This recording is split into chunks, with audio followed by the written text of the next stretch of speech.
Hello, Wicked fans.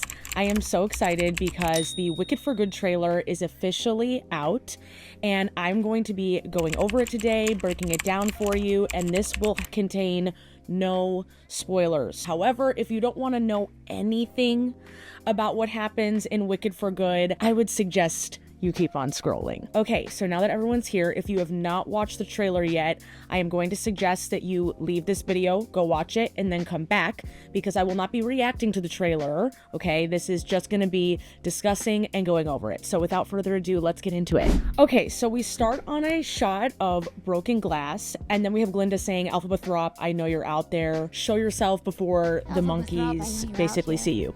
And again, no spoilers, but the things I'm going to be pointing out about this are the fact that she is in a different dress that we've only seen in trailers. This is not in like the promotional content. If you have seen the musical, you probably know what this dress is for, but I'm just pointing that out. We also get a really cool like note from Alphaba. I can't tell what song this is from.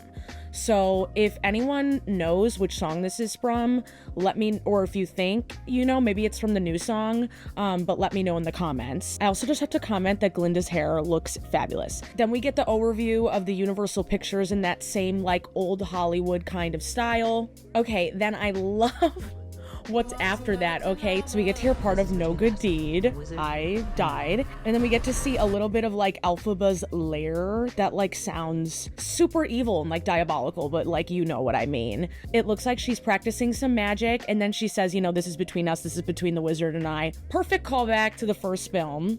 Okay, then we see Munchkinland again, kind of this unfurling of the propaganda posters, and then Glinda putting on her crown, which is at the beginning of the first movie, and this obviously is not a spoiler. We know that the beginning, right, No One Mourns the Wicked in the first movie takes place after the melting, right, after the Wicked Witch of the West is melting, that she's dead. So Glinda putting back on that crown, we can assume that that's probably from the end-ish, after the melting. Okay, so much to unpack in the next couple shots. We get Madame Morrible saying the Wicked Witch can't elude us forever. And then we also can see in the window the tornado. And that's all I'm gonna say about that. Not with Prince Fiero and his squadron hot on her trail, okay? So we can assume that Fiero is like going after Alphaba, or has been assigned to go after Alphaba, and he's in a new role within, you know, the governmental structure of Oz. And then we see another dress from Glinda, or at least a different silhouette, it looks like. It's like a 2-second shot at 39 seconds. And then we see Fiero again, and then we see him pointing his like baton or gun at Alphaba, like hidden in a tree. Obsessed, obsessed. Okay, then we get some wizard shots with more of No Good Deed being played. Amazing, amazing.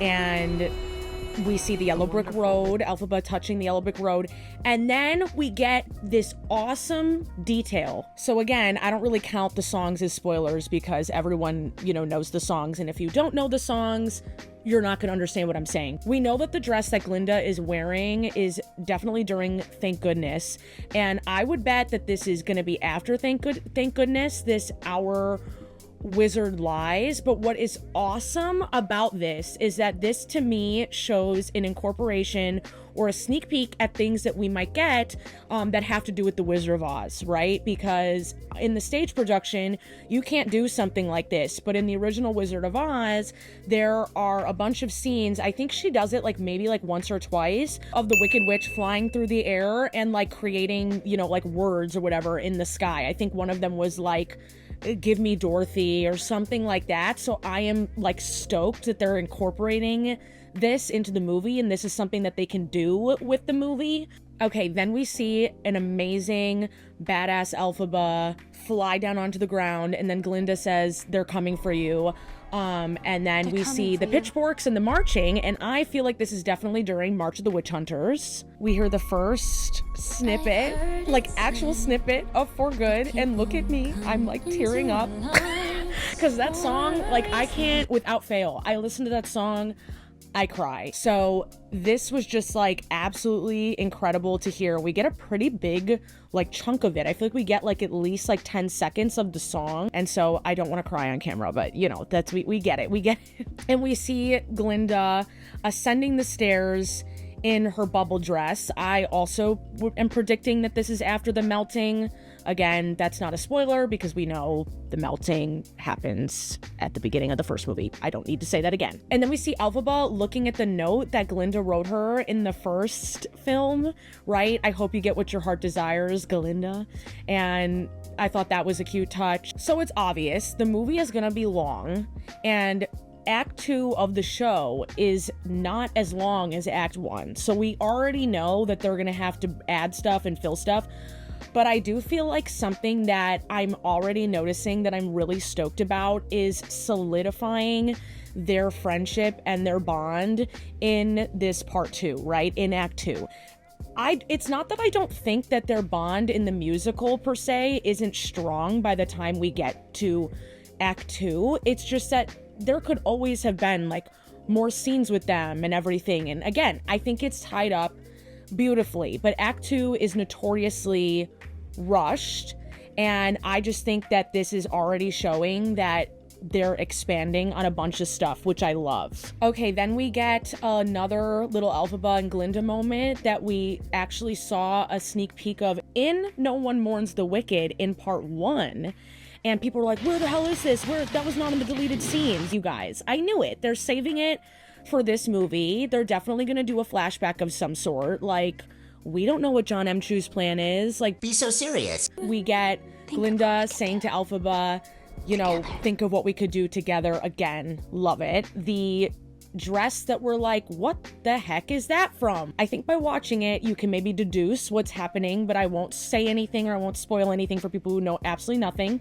Then we get a shot of someone racing towards the Kiamoko like castle. If you know what that is, you know what that is. If you don't, I don't really want to spoil anything. It's just that location is like a pivotal part, you know, in Elphaba's story. We see some more shots of Dorothy, you guys. Dorothy and the gang. We see the shoes. We see them walking, it looks like in Munchkin Land. So I feel like we might get some of the Wizard of Oz scenes, like in the timeline, like integrated into this movie. Then we see the wizard and Glinda and Elphaba dancing together. I almost feel like this is during Wonderful. And then we see Elphaba and Glinda in this beautiful starlit like thing. I don't know what this is or what this is from. I am so intrigued.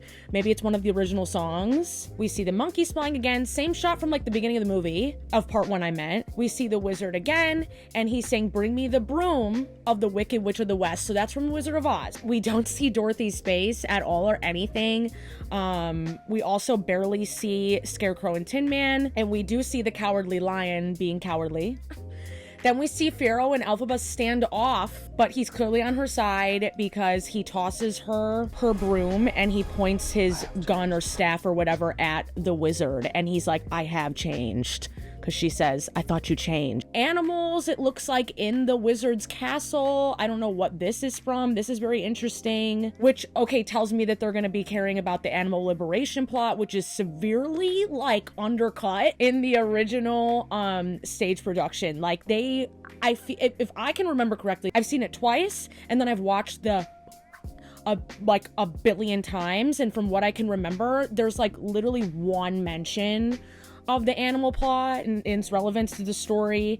In Act 2, like, they just don't really bring it up that many times, so I'm really excited to see how they're expanding that. Like, I'm very excited. We see Glinda heading towards her bubble, and I truly think this is her locking in and becoming Glinda the Good, okay? And again, she's in the bubble dress, so that we can assume is the end of the film, the beginning of the first film, right? After the melting. But my Gelfie heart is kind of beating very fast, okay? We might get some Gelfie teas, all right? I mean, I love all of them. Fiero and Elphaba and Glinda should just be in a throuple. Then we get this awesome shot of Elphaba flying, sick. And then we get the end, or like another part of For Good, right? Because I knew you. That whole part, such an iconic line, right? Like you're the only friend I've ever had. And then Glinda says, and I've had so many friends. This is such a good line. Like, I love that they put that comedic element in there because that is a big part, honestly, of the second act. It's much more darker. I can tell that they're taking on a darker tone for the film, but there are a lot of good comedic moments, and so I really am hoping that they keep a lot of those in. So I'm glad they kind of gave us that tease. And they hug and they're crying, they're holding hands. Glinda looks like she's in her thank goodness dress to me. So I don't know when this is. I'm just really interested. Like, I don't know, you know what I mean? So I'm like really excited of when all this is being placed. We have Elphaba lighting something on fire. We have the monkeys flying. She's with the monkeys and flying with the monkeys, which, no spoilers, but should tell you something. And then we get her in the wizard's like throne room, grabbing her broom, and she's like, I'm off to see the wizard. And she's flying with the monkeys again. And that's the trailer. If there is something that watching the trailer has solidified to me, is that the movie is going to be excellent.